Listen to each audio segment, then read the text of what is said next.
तो चलो भाई, मेरे पास एक गिलास है। इस गिलास का जादू दिखाने वाला हूँ, खेल दिखाने वाला हूँ। इस गिलास को पूरा ध्यान से देखिएगा। अगर आपको बोलें कि भाई साहब हाथ को पूरा सीधा रखो और इस गिलास को अपने हाथ में रख लो, रख लोगे?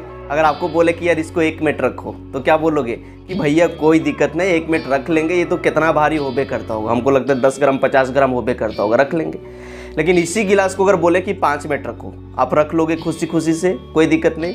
लेकिन इसी गिलास को अगर आपको बोले कि आधा घंटा अपने हाथ में रखो, रख लोगे? हाथ दर्द करने लगेगा, थोड़ा अकबक अकबक लगने लगेगा, बेचैनी फील होने लगेगा, लेकिन रख लोगे। अगर आपको बोले कि यही गिलास को आपको 2 से 3 घंटा रखना है, तो आप क्या करोगे? हाथ सीधा करके तो रख लोगे, लेकिन आपका हाथ जो है पूरा दर्द करने लगेगा, आपका हाथ में तनाव और खिंचाव आ जाएगा, आपका हाथ झिमझिमाने लगेगा, आपका हाथ का कहीं खून रुक जाएगा और आपका हाथ इतना दर्द करने लगेगा कि भाई साहब आपका हाथ को लकवा भी मार सकता है। ठीक उसी प्रकार से जब आप अपने दिमाग में किसी विचार को लाते हो, पास्ट में हुई कोई घटना को लेकर, लड़ाई झगड़ा ब्रेकअप को लेकर थोड़े टाइम तक सोचते हो, तो लगता है यार चलो ठीक है, कूल है। लेकिन उसी विचार के बारे में जब आप एक ही जगह पर बैठ के लंबे समय तक, आधा घंटा 1 घंटा 2 घंटा तक लगातार सोचने लगते हो, तो आपका माथा दर्द करने लगता है, आपका माथा भक भक मारने लगता है, आपको अकबक अकबक लगने लगता है कि यार फांसी लगा लें, मर जाए, कहीं भाग जाए, लड़ाई कर लें। ये माथा जो चारों तरफ घूरने लगता है, बीपी बढ़ने लगता है, डायबिटीज़ का बीमारी होने लगता है, पता नहीं तमाम का समस्या होने लगता है। आपको भूख नहीं लगने लगता होगा, खाने के लिए लेके खाना बैठते होगा, आपको खाने का मन नहीं करता होगा, पता नहीं और क्या क्या। देखो भाई साहब, जिस तरह आप अपने हाथ में इस गिलास को लंबे समय तक रखते थे, हाथ पूरा दर्द करने लगता था, तनाव आ जाता था और लगता था कि यार लकवा मार देगा, ठीक उसी प्रकार से अगर किसी चीज़ को लेकर हमेशा लंबे समय तक सोचते रहोगे, ओवर थिंकिंग करते रहोगे, तो आपका दिमाग के पास ज़्यादा स्ट्रेस झेलने का क्षमता नहीं है। अगर हद से ज़्यादा अपने दिमाग पर प्रेशर डालोगे तो आपका दिमाग डैमेज हो सकता है, आप पागल हो सकते हो और आपका दिमाग का नस भी फट सकता है। एक इंसान था, मेरे घर तरफ एक इंसान है, और उसका यकीन नहीं करोगे, उसका लगभग 3 गो बच्चा है, 3-4 गो बच्चा है, आद नहीं है भाई सब, 3-4 गो उसका बच्चा है। उसके बाद वो आदमी पूरा मस्त से कमाता था, मस्त से खाता था, लाइफ पूरा एंजॉय करता था। लेकिन अचानक जैसे जैसे फैमिली का बोझ बढ़ा, बच्चों का बोझ बढ़ा, इंसान के पास थोड़ा ओवर थिंकिंग होने लगा और इसी तरह से धीरे धीरे सोचते सोचते वो इंसान पागल हो गया। और अभी उसको कुछ पते नहीं चलता है, वो नहीं जानता है कि यार ये चीनी है या ये बालू है, ये मिट्टी है या तो ये खाने का सतुआ है, उसको कुछ समझे में नहीं आता है। उसको देखोगे तो वो समझ लो कि जो चापाकल का जो पानी है, वो पानी उसके लिए गंदा पानी है। सबसे पहले उसमें कपड़ा उपड़ा को भाई सब धोएगा, और उस कपड़ा को ले जा के खेत में अगर पानी है या तो तालाब में पानी है, वहाँ पर भाई सब उसको फिर से धोएगा, उसके बाद सूखने देगा और उस पर लाके सोएगा। समझो, जब उसको पानी पीना रहेगा तो भाई सब चापाकल में पहले बोतल को धोएगा और उस बोतल को ले जाके जहाँ मतलब खेत है, खेत का पानी भर लिया या तो तालाब का पानी भर लिया और उसी को पिएगा। तो भाई साहब देखो, जब आप हद से ज़्यादा अपने दिमाग पर प्रेशर डालोगे ना, तो आपका दिमाग डैमेज हो जाएगा, पागल हो जाओगे, किसी लायक नहीं बचोगे। इसीलिए कभी भी ओवर थिंकिंग मत किया करो, कभी भी ज़्यादा मत सोचा करो।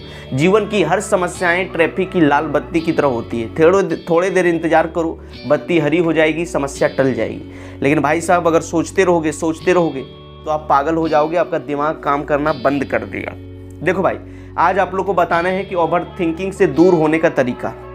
पहला काम करो, जब भी आपको ओवर थिंकिंग होने लगे, जब भी आपके दिमाग में पास्ट को लेकर, फ्यूचर को लेकर, किसी से लड़ाई हो गया, झगड़ा हो गया, ब्रेकअप हुआ, आकस्मिक कुछ हो गया, उसको लेकर आपके दिमाग में अजीब अजीब तरह से विचार चल रहा है, अकबक अकबक लग रहा है, तो ज़्यादा सोचो मने। अगर ज़्यादा सोचोगे कि यार बैठले बैठले उसको भूल जाए, तो आपका दिमाग और उलझा देगा।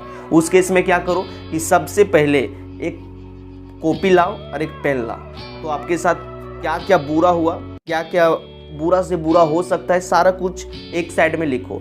दूसरे साइड में लिखो कि भाई साहब इसमें जो हुआ है, इससे हम क्या सीख सकते हैं, ये जो समस्या आया है, इससे निकलने में कौन कौन बाहर मतलब हेल्प करेगा, ये समस्या जो आया है, ये समस्या कितना दिनों तक चलेगा, ये सारा कुछ लिख लो। ये समस्या से बुरा क्या हो सकता है, कैसे बाहर निकल सकते हैं, सारा कुछ लिख लो और उस पर भाई साहब भयंकर एक्शन लो। जब आप किसी भी चीज़ को जो आपका दिमाग में चल रहा है, जब अपना कॉपी और कलम लेके लिख देते हो, तो दिमाग का बोझ हल्का हो जाता है, आपका दिमाग ठंडा लगने लगता है। सपोज डैट रात आपको नींद नहीं आ रहा है, ब्रेकअप हो गया, लड़ाई हो गया, आकस्मिक कोई घटना हो गया, नींद नहीं आ रहा है, तो जो आपके दिमाग में विचार चल रहा है उस विचार को एक कॉपी और एक पेन लेके लिख डालो, और लिख दोगे ना तो 5 मिनट के अंदर आपका दिमाग हल्का हो जाएगा और आपको नींद भी आ जाएगा। दूसरा काम करो कि जब भी आपको ओवर थिंकिंग होने लगे तो भाई साहब 5-5-5 रूल लगाओ। सोचो ये जो समस्या आया है, क्या इसके वजह से 5 साल के बाद कोई नुकसान होगा, प्रभाव डालेगा? आपको लगेगा नहीं। फिर से सोचो ये जो समस्या आया, क्या 5 महीना के बाद कोई इफेक्ट डालेगा, प्रभाव डालेगा?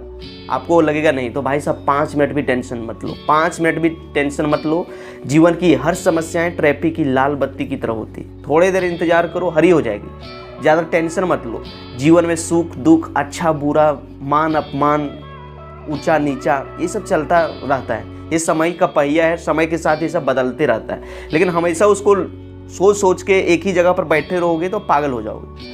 तीसरा काम करो कि जब भी आपको ओवर थिंकिंग होने लगे, कभी भी अकेले में मत बैठो और अंधेरे कमरा में मत बैठो। जब आप अकेले में रहते हो, बंद कमरा, अकेले अंधेरा में रहते हो, तो आपका दिमाग में और बुरा बुरा ख्याल आने लगता है। आपका जो पास्ट में कोई घटना हुआ था, लड़ाई हुआ था, झगड़ा हुआ, ऐसा क्यों बोल दिया, वैसे क्यों बोल दिया, ऐसा क्यों हो गया, वैसा क्यों हो गया, इसी तरह से सोच सोच के आप और बेचैन हो जाओगे और पागल हो जाओगे। आपका दिमाग आपको उलझाने लगेगा। इसीलिए कभी भी जब भी लड़ाई हो, झगड़ा हो, ब्रेकअप हो, कुछ भी हो, कभी भी अकेले में मत रहो। दोस्तों के साथ रहो या तो फैमिली परिवार के साथ चले जाओ। जो दोस्त हंसता है, मुस्कुराता है, हाय ही करता है, वैसे दोस्तों के साथ रहो। अगर आपको ओवर थिंकिंग होने लगे तो अगला काम करो कि अपने कोई फिजिकल एक्टिविटी में व्यस्त हो जाओ। मतलब गाड़ी धोने के लिए स्टार्ट करो, अपना रूम कमरा का सफाई कर डालो, जाके नहा लो, और नहीं कर सकते हो तो भाई लूडो खेलो, गेम खेलो, जो आपको पसंद हो, डायरी लिखना पसंद हो तो उसको लिखो। जब इस तरह का फिजिकल एक्टिविटी करोगे तो आपका दिमाग में जो नेगेटिव विचार चल रहा है वहाँ से दिमाग हटेगा और आपको अच्छा लगेगा।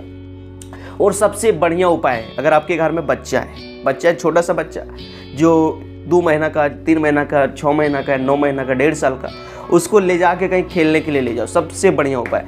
जब वो बच्चा वहाँ कोई अजीब का हरकत करेगा, बालू लेके खा गया, बालू लेके माथा पर चिट लिया, बालू लेके किसी को मार दिया, कहीं जाके सांप पकड़ लिया, बिच्छा पकड़ लिया, जब उसको देखोगे ना तो मतलब आपका दिमाग में जो स्ट्रेस चल रहा है, जो ओवर थिंकिंग चल रहा है, वहाँ से आपका दिमाग हटेगा और आपको बचपना याद आने लगेगा कि यार काश मेरा भी एक समय था जिस टाइम हम भी ऐसा हरकत किया करते थे। तो उस टाइम क्या होगा कि दिमाग में जो आपका स्ट्रेस आ रहा है, एंजाइटी हो रही है, जो आपको मतलब बुरा ख़्याल आ रहा है, वहाँ से आपका दिमाग हटेगा और आपको अच्छा फील होगा। तो चलो मिलते हैं किसी और वीडियो में, तब तक के लिए take care, best of luck. मेहनत करते रहो, जीवन में आगे बढ़ते रहो। और लास्ट में यही कहना चाहेंगे कि भाई साहब जीवन में कभी भी कितना भी मुश्किल समय क्यों ना आ जाए, हमेशा एक बात याद रखना कि जीवन की हर समस्याएं ट्रैफिक की लाल बत्ती की तरह होती है। थोड़ी देर इंतजार करो, बत्ती हरी हो जाएगी, समस्या टल जाएगी। राधे राधे।